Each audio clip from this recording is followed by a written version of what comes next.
Hai, selamat datang kembali di Mimin Art Channel. Tentunya penasaran kan dengan alur cerita selanjutnya? Yuk kita langsung saja dengerin ceritanya. Bab 74. Pagi ini Rehan bangun lebih awal karena akan ada meeting di pagi hari. Dia menyiapkan sendiri keperluannya, sedangkan Anissa yang libur kuliah masih tertidur pulas di kasurnya. Sayang, aku berangkat dulu ya, pamit Rehan. Memang sekarang jam berapa? Tanya Anissa dengan suara parau dan mata yang masih terpejam. Baru jam 6. Kamu ada kelas enggak? Tanya Rehan. Gak ada, kenapa pagi sekali berangkatnya? Tanya Anissa. Ada meeting pagi ini, ya udah kamu tidur lagi saja. Aku berangkat, pamit Rehan. Hati-hati di jalan, ucap Anissa. Ya tidurlah sepuasnya, ucap Rehan. Anissa kembali memeluk bantal guling yang ada di sampingnya. Sebelum keluar dari kamar, Rehan mengecup kening istrinya sekilas. Tuan udah mau berangkat? Sarapannya udah siap tuan? Tanya Biruni yang sedang menyiapkan makanan di meja makan. Ya Bi, saya langsung berangkat saja soalnya ada meeting pagi ini. Anissa masih tidur, makanya disimpan saja dulu nunggu Anissa bangun. Titah Rehan. Baik tuan, ucap Biruni. Di depan rumah sudah ada Randy yang menantinya. Mereka berdua berangkat bersama-sama menuju kantor. Bagaimana kasus papa? Tanya Rehan. Aman tuan, semua sudah beres dan sesuai dengan kemauan kita. Jawab Randy. Bagus, ucap Rehan. Tapi tuan, Randy tidak melanjutkan ucapannya. Ada apa? Tanya Rehan. Apa tidak apa-apa kita memakai dana perusahaan sebesar itu? Tanya Randy. Tidak apa-apa, kita tidak akan rugi hanya dengan uang itu, ucap Rehan. Sesampainya di kantor, Rehan langsung menuju ruangannya. Dia mempelajari apa yang sudah disiapkan oleh sekretarisnya. Suara ketukan pintu terdengar. Masuk, ucap Rehan. Permisi tuan, semua sudah siap di ruang meeting, ucap Randy. Baiklah, sebentar lagi saya datang, ucap Rehan. Beberapa saat setelah Randy keluar, Rehan pun keluar dari ruangannya dan masuk ke ruangan meeting. Terlihat semua yang ikut dalam meeting itu hadir tanpa terkecuali. Karena ini berada di perusahaan Rehan, jadi dia memimpin jalannya meeting pagi itu. Setelah memakan waktu hampir 2 jam, akhirnya meeting itu pun berakhir dengan keputusan yang sangat memuaskan untuk Rehan. Semua orang yang mengikuti meeting keluar setelah bersalaman dengan Rehan. Selamat Pak Rehan, semoga keputusan ini bisa membawa keuntungan buat kita semua, kata Paradit. Terima kasih banyak Paradit, kata Rehan. Sama-sama Pak. Oh ya, saya ingin mengundang Pak Rehan untuk datang ke acara pesta ulang tahun anak kedua saya. Saya berharap Pak Rehan bersedia untuk memenuhi undangan dari saya, kata Paradit. Kapan acaranya? Tanya Rehan. Besok malam. Mohon maaf kalau saya mengundangnya dadakan begini, kata Paradit. Baiklah, saya tidak bisa janji untuk datang, tapi akan saya usahakan, kata Rehan. Terima kasih banyak Pak Rehan, ini undangannya sudah tertera lokasinya di dalam undangan ini. Kalau begitu saya permisi dulu, ucap Paradit. Rehan menerima undangan itu dan memberikannya pada Randy. Setelah itu dia kembali ke ruangannya. Sebelum lanjut bekerja, Rehan menghubungi istrinya untuk memastikan jika istrinya tidak melewatkan sarapan. Namun beberapa kali dia dihubungi tidak ada jawaban satupun. Sementara itu Anissa bangun dari tidurnya saat jam menunjukkan pukul 9 pagi.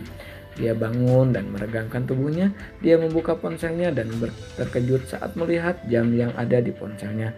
Astaga, udah siang banget. Kenapa aku bisa kesiangan gini sih? Ini Mas Rehan lagi nggak bangunin aku, gerutu Anissa. Dia pun langsung masuk ke dalam kamar mandi untuk membersihkan tubuhnya. Setelah mandi, Anissa turun ke bawah. Bibi, panggil Anissa. Ya non, Nisa mau makan sekarang? Tanya Biruni. Mas Rehan tadi berangkat jam berapa Bi? Tanya Nisa. Tuan berangkat pagi-pagi sekali non, katanya ada meeting di kantor, jawab Biruni. Ya udah kalau gitu Bibi udah makan belum? Tanya Anissa. Udah kok non mau makan sekarang? Tanya Biruni. Boleh deh Bi, tapi Bibi ikut makan juga ya, ujar Anissa. Bibi masih kenyang non, tadi habis makan bubur ayam, ujar Biruni. Bubur ayam? Di mana ada penjual bubur ayam Bi? Ini kan rumahnya nggak ada tetangga, tanya Anissa. Tadi Bibi beli di pasar pas belanja non. Sebenarnya Bibi beli 2 bungkus tapi yang satu dikasih ke Mang Yono, ujar Biruni. Oh gitu, kapan-kapan boleh dong Bi. Nisa nitip buburnya, udah lama nggak makan bubur ayam, ujar Anissa.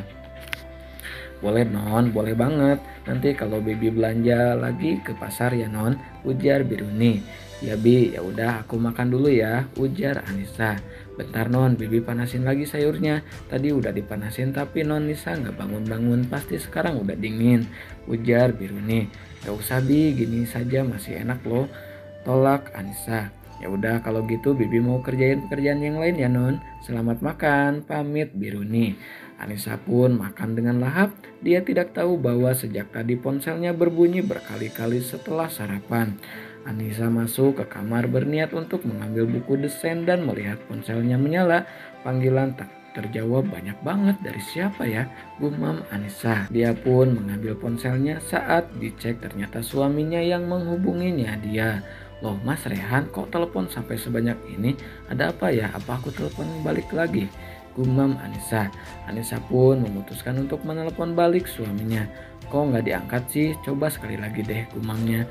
Sekali lagi Anissa menghubungi nomor suaminya. Halo Mas, siapa Anissa? Sayang, baru bangun, tanya Rehan di seberang telepon. Sebenarnya udah dari tadi, cuma nggak buka HP Mas. Ada apa ya? Kok panggilan dari Mas banyak banget? Tanya Anissa.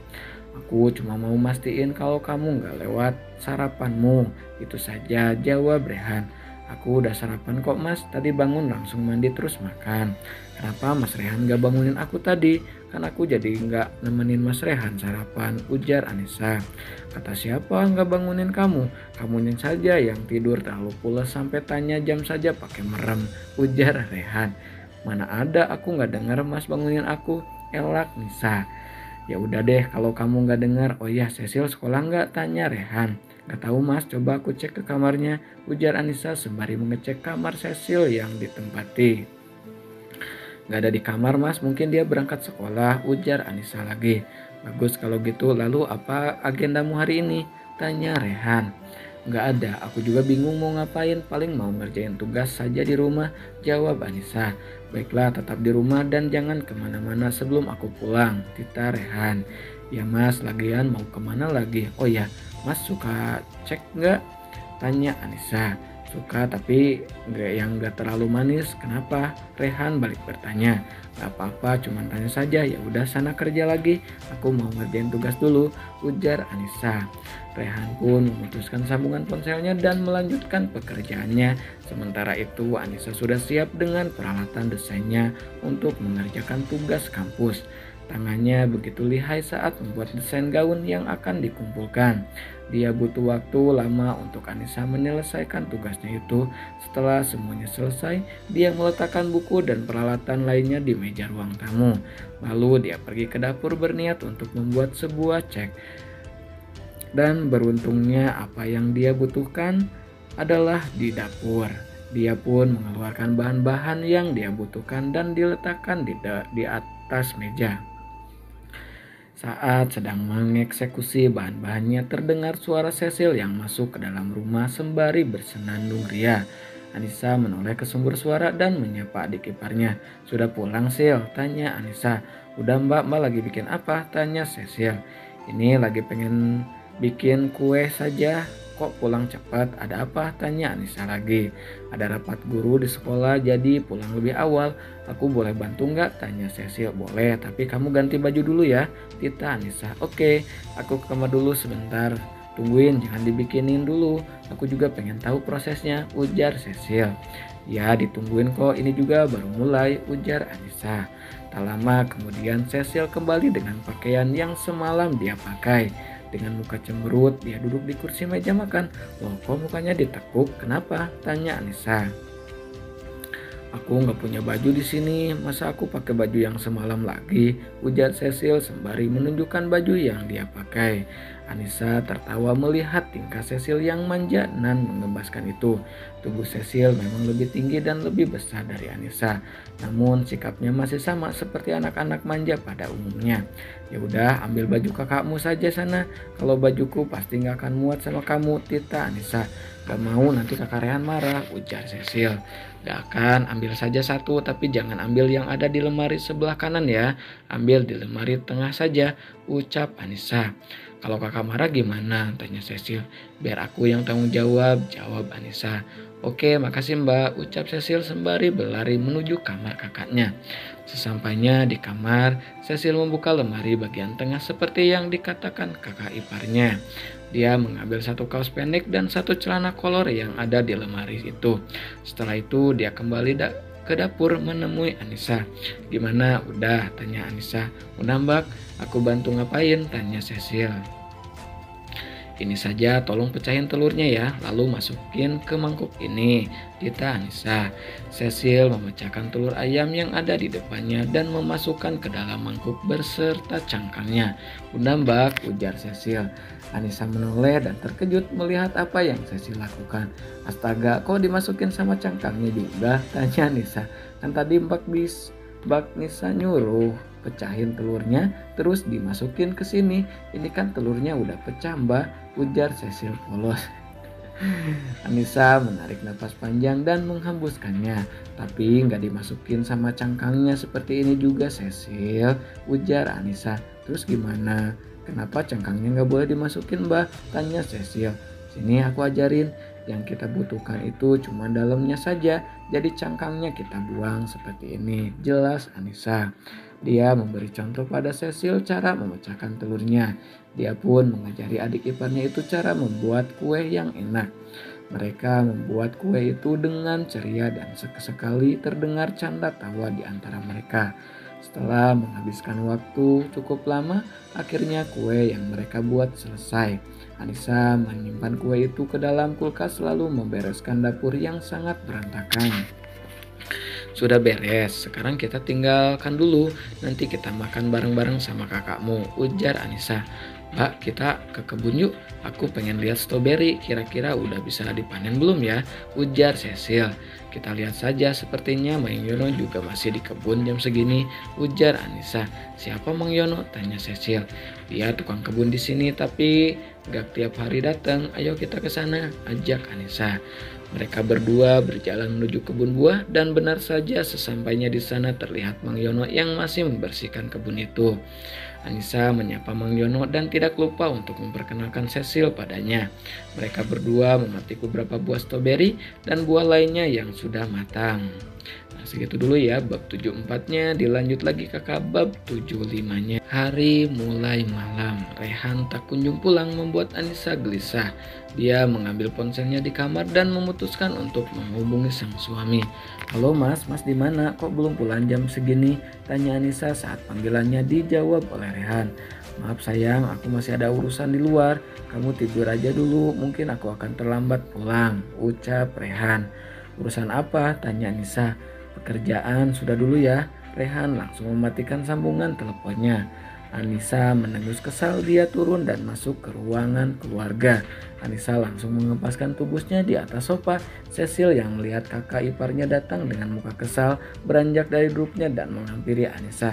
Kenapa mbak kusut amat itu muka? Tanya Cecil. Gak apa-apa, cuman kesal saja, jawab Anissa. Kesal kenapa? Oh ya, Kak Ray kok belum pulang jam segini? Apa tiap hari dia pulang malam terus? Tanya Cecil. Kakakmu bilang akan pulang terlambat, bilangnya masih ada kerjaan di luar, jawab Anissa. Kamu udah belajar? Tanya Anissa. Itu tadi lagi belajar, bentar lagi mau ujian jadi harus rajin belajar. Kalau sampai nilai ujianku jelek nanti gak boleh kuliah di luar negeri, jawab Cecil. Emang mau kuliah di mana? Tanya Anissa. Aku pengen kuliah di London, mau ngejar cita-citaku, jawab Cecil. Bagus, belajar ya yang rajin agar kamu bisa meraih cita-citamu, ucap Anissa. Aku lanjut belajar dulu ya mbak, ucap Cecil yang diangguki oleh Anissa. Beruntung sekali jadi kamu Cecil, kamu gak perlu memikirkan biaya sekolahmu dan gak perlu kerja keras hanya untuk makan seperti diriku. Semoga kamu menjadi orang sukses yang gak sombong dengan kekayaanmu, batin Anissa. Seandainya mami sama papi masih ada, mungkin aku juga bisa kuliah di luar negeri seperti impianku dulu. Mengasah kemampuan desainku di negeri orang dan menjadi seorang desainer seperti mami. Tapi semuanya hancur saat peristiwa itu merenggut nyawa Mami dan Papi, pikir Anissa. Seketika bayangan masa kelamnya melayang menghantui pikiran Anissa, masa di mana dia harus kehilangan kedua orang tuanya, masa di mana dia menjadi yatim piatu yang membawanya ke dalam kesengsaraan. Bahkan dia tidak tahu apa yang harus dia lakukan saat melihat tubuh orang tuanya yang bersimpah darah. Hanya tangisan yang mewakili kesedihan hatinya. Lama Anissa tenggelam dalam balutan kelam itu sampai tak terasa air matanya terjatuh membasahi pipi mulusnya. Beruntungnya Cecil sedang fokus dalam belajar sehingga tidak melihat Anissa menangis. "Sayang, kamu kenapa?" tanya Rehan yang membuat Anissa terkejut. Dia bahkan tidak menyadari kedatangan suaminya itu. Dia langsung menghapus air matanya dengan tangan saat mendengar suara Rehan. Mas udah pulang?" tanya Anissa. "Aku tanya kamu kenapa?" sekali lagi Rehan bertanya. "Aku nggak apa-apa mas, cuman abis kelilipan saja tadi jadi air matanya keluar terus," jawab Anissa. Cecil masuk ke kamar, tita Rehan saat Cecil menoleh ke arah Anissa. Cecil menurut tanpa banyak tanya, dia langsung membereskan buku-bukunya dan membawanya ke dalam kamar. "Sekarang jawab jujur, kenapa kamu menangis? Apa Cecil menyakitimu?" tanya Rehan. Anissa hanya menggelengkan kepalanya tanpa menjawab. "Yakin gak mau cerita?" tanya Rehan lagi. Lagi-lagi Anissa hanya diam, tidak ada satu kata pun yang keluar dari mulutnya. "Sudah," ucap Rehan pasrah lalu bangkit dari duduknya. Saat melihat suaminya bangkit, Anissa ikut bangkit dan langsung memeluk Rehan. Akhirnya tangis yang dia tahan pun pecah di dalam pelukan Rehan. "Menangislah jika itu bisa membuatmu tenang. Maaf jika aku membuatmu sedih dan menderita," ujar Rehan. "Kenapa harus aku? Kenapa harus aku yang mengalami ini semua?" ucap Anissa dengan sejukan. "Kenapa Mami sama Papi ninggalin aku bahkan saat aku masih sangat membutuhkan mereka?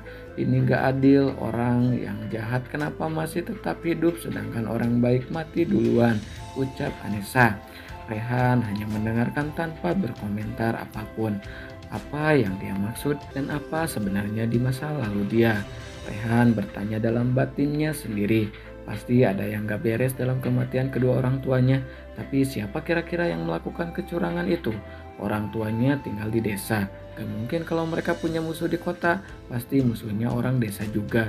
Sepertinya aku harus menyelidiki ini, pikirnya. "Luapkan saja apapun yang kamu rasakan. Aku ada di sini untuk kamu," ujar Rehan. Semakin lama tangisan Anissa semakin keras. Dia benar-benar meluapkan apa yang dia rasakan. Setelah merasakan cukup tenang, Anissa berhenti menangis. Dia melepaskan pelukannya dan menghapus air matanya sendiri.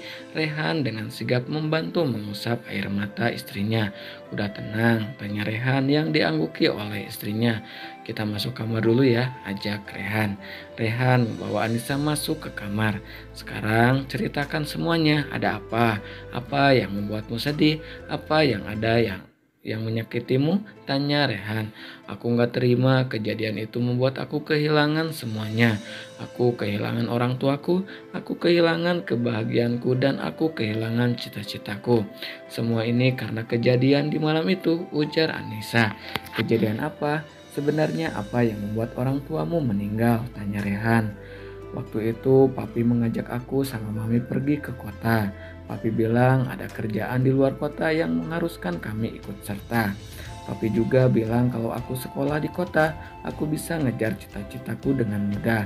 Tapi kecelakaan itu mengubah semua angan-anganku, membuat hidupku menderita dan sengsara," ujar Anissa. "Kecelakaan?" gumam Rehan. "Ya, di tengah perjalanan mobil yang kami kendarai hilang kendali. Aku masih ingat Papi bilang kalau remnya blong. Saat itu Papi mengemudi dengan kecepatan tinggi sampai akhirnya kecelakaan itu terjadi.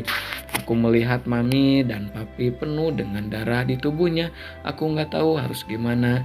Yang aku bisa hanya menangis memanggil mereka, namun mereka nggak ada yang bangun. Sebelum kami pergi, sempat ada orang yang datang ke rumah untuk meminjam mobil Papi, tapi nggak izinin karena mau dipakai malam itu juga." ujar Anissa. Lalu tanya Rehan.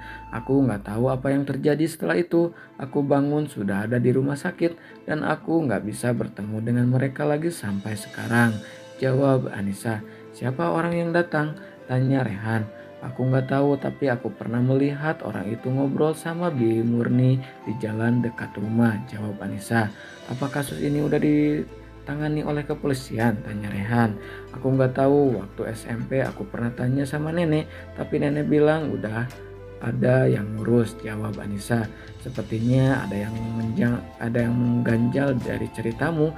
Apa kamu mau membuka kasus ini lagi? Tanya Rehan. Apa masih bisa? Tanya balik bertanya. Masih bisa kalau kamu mau, ujar Rehan. Tapi itu sudah sangat lama, udah 11 tahun yang lalu. Tanya Anissa. Kamu meragukan suamimu karena kamu lupa siapa suamimu ini. Apapun bisa aku lakukan untuk kamu, ujar Rehan. Anissa terdiam. Dia menimang kembali keputusannya. Kejadian itu sudah sangat lama, akan sangat sulit menemukan dalangnya. Apalagi itu terjadi 11 tahun yang lalu. Bagaimana? Kamu tenang saja, aku akan mencari dalang di balik kejadian itu, ucap Rehan menenangkan. Aku ingin dia mendapat hukuman yang setimpal, ujar Anissa. Apa kejadian itu membuatmu takut dengan kecepatan mobil? Tanya Rehan. Ya, aku nggak mau kejadian itu terulang lagi, jawabnya. Maaf jika waktu itu aku membuatmu takut, ucap Rehan. Rehan memeluk Anissa dengan erat. Dia merasa bersalah karena telah membuat istrinya ketakutan saat itu. Sekarang sudah malam, kita tidur ya, tita Rehan. Mas, makasih selalu ada buat Nisa. Kalau nggak ada Mas Rehan, aku nggak tahu seperti apa hidupku sekarang, ucap Anissa. Anything for you, honey. Oh ya, tadi aku ada undangan pesta ulang tahun anak dari rekan bisnisku. Apa kamu mau datang? Tanya Rehan. Kapan? Kan Mas yang diundang, ucap Anissa. Besok sore, ya memang aku yang diundang, tapi aku nggak akan datang jika istriku nggak ikut, ucap Rehan. Terserah Mas aja, kalau Mas mau datang aku akan temani, ujar Anissa.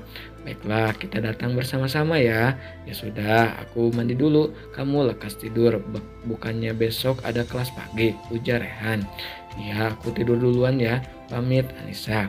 Rehan hanya mengangguk dan langsung masuk ke dalam kamar mandi. Setelah selesai mandi, Rehan mengecek jadwal kuliah istrinya untuk esok hari. Lalu dia menyiapkan keperluan Anissa dengan sangat teliti dan meletakkannya di atas meja rias. Setelah itu, dia tidur di sofa seperti biasa. Meskipun pernikahan mereka sudah lama, namun Rehan masih tetap menahan segala hasratnya pada Anissa. Dia tidak berani meminta haknya saat Anissa belum berusia 20 tahun. Walaupun begitu, dia tidak pernah mencari wanita lain hanya untuk menuntaskan hasratnya. Dia sangat menjaga dirinya dari wanita lain di luar rumah. Rehan merebahkan tubuhnya di atas sofa. Tunuhnya yang lelah membuat dia cepat masuk ke alam mimpi. Nah, segitu dulu ya bab 75-nya. Makasih banget yang selalu stay tune dan selalu setia ya. Pokoknya makasih banyak deh buat kakak-kakak ya. Bye-bye.